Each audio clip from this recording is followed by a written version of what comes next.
Welcome back, Guardians, to another Destiny video, and in today's Destiny video I wanted to talk about the 4 new exotic adept weapons and if they are worth actually grinding for.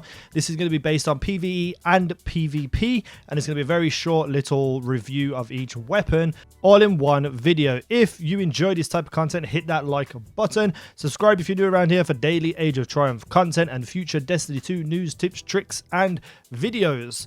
Let's get straight into it though. We're going to start off with my favorite, the Fang Gavere. Now you get all of these exotic adept weapons from challenge mode in Crota, but in my opinion they are not all worth grinding. The Fang Gavere definitely 100% is worth the grind. So in PvE, this could be your mainstay weapon, the weapon you always go to. It helps you get precision shots, you can fight at your own pace, and on top of that, most of the things at the moment are arc burn, and having that arc burn primary damage is just awesome on this weapon.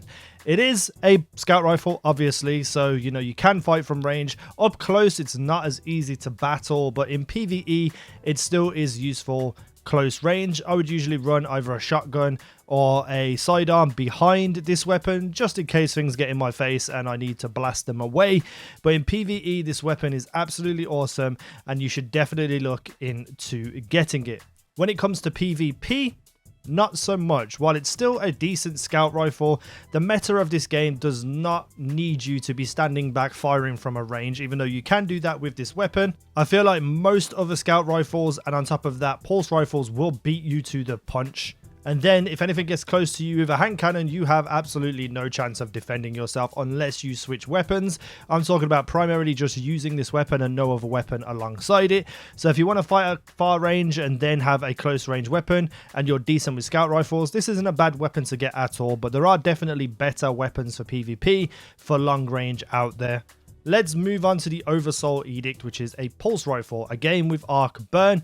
This weapon is probably the most useful out of all 4 because it is great in PvE and it is also very good in PvP too. So when it comes to PvE, the perk that this weapon has is to shoot through knights' shields, and obviously all these weapons have extra damage to hive mages. It's definitely going to be useful in nightfalls and stuff that are hive based, and on top of that, just generally a great pulse rifle to use in PvE. It fires fast, it's got a decent sized clip, definitely should be picking it up for PvE. For PvP, this gun feels a little bit wild. I had to lower my sensitivity from 10 to 9 just to get that extra bit of control over the weapon. But once I did, I started absolutely destroying people with this weapon. Now, you don't really need the exotic versions for PvP because you could pick up the legendary ones. But if you don't get the legendary ones and all you have is this, I believe the Oversoul Edict is one of the better weapons out there currently. So on both parts, PvE and PvP, this weapon is absolutely awesome. So definitely grind your way to getting this weapon if you have not already. Now let's move on to the Abyss Defiant. Now the Abyss Defiant has focused fire on it, or you could have the normal fire. I choose to use focused fire in PvP. I haven't really decided what I want to do in PvE with it because I find this weapon to be shocking in PvE. I ran into the Nightfall with the 2 weapons that weren't arc burn so that I could try and kill a few enemies. And yeah, I was dying, but it's me versus 20 enemies, so obviously I'm going to die. But I always felt like I was running out of bullets with the Abyss Defiant. Like I had to keep reloading before I could even finish off one enemy.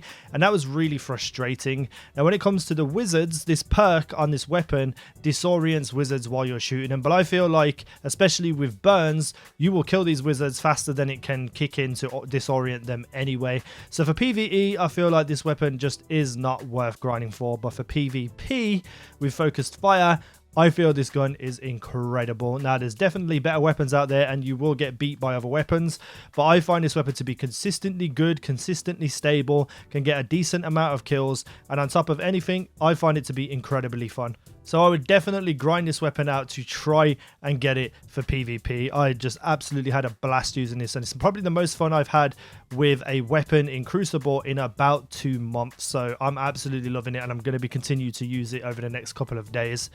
And last but not least, the Word of Crota. Definitely worth getting because it's a void burn primary. It's going to come in useful in other raids that have void shields. But in general, PvE play, this weapon just does not feel nice to use whatsoever. With the reduction of range and, stuff on the hand cannons, it just doesn't feel like it's meaty enough. It doesn't feel like it does enough damage unless you're right on top of an enemy. But if there are burns on those strikes or nightfall strikes, those enemies are going to kill you a lot faster than you're going to kill them.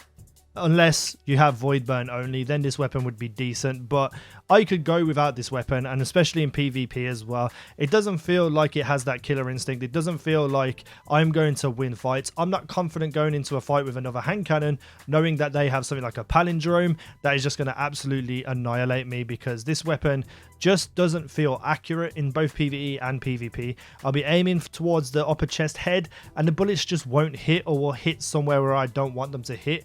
I do have a habit of jump shooting a lot, so maybe that's the problem, but I just feel like this weapon does not kill things quick enough in both PvE and PvP to warrant you grinding them out, unless you just want to collect all of the weapons. I wanted to get this video up before Vault of Glass tomorrow, and I wanted to hear your comments and ideas about my reviews on these weapons, because I will do them again for Vault of Glass and the subsequent raids that are coming up.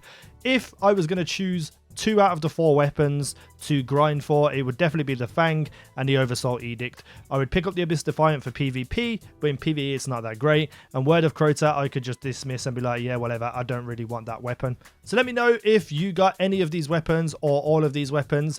And let me know if you agree with my short little first look type of thing with these weapons, or do you feel I have missed out on something, or should maybe I change perks? Let me know what you think down below in the comments section. Hit the like button if you enjoyed this video. Subscribe if you're new around here for Age of Triumph content and future Destiny 2 news, tips, tricks, and videos. Thank you for watching. I have been easynow, and you guys have been awesome.